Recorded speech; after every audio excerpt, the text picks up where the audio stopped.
Alain Merlin, boulangerie Première Moisson à Longueuil, sur le chemin Chambly.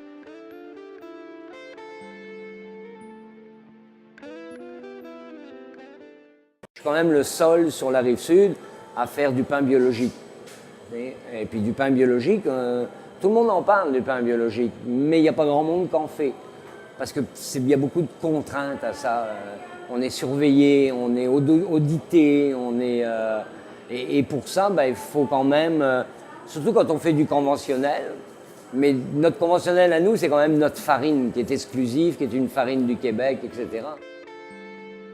Nous, on a commencé avec le pain Montignac, qui était vraiment, fallait qu'il soit biologique parce que c'est une farine pure de blé. Donc, et puis, ça se faisait même pas au Québec. Du blé pur, ça se faisait pas.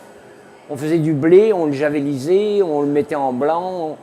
Pour faire du blé au Québec, pour faire de la farine de blé, c'est du blanc et après, on met d'autres farines dedans, on remet des ingrédients et là, on fait de la farine de blé. C'est comme ça qu'est faite la farine de blé. Pour avoir de la vraie farine de blé, il faut qu'elle soit biologique parce qu'il faut que le blé soit moulu en entier.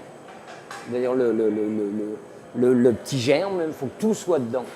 Alors, c'est le seul moyen d'avoir du vrai pain de blé entier, il faut qu'il soit biologique.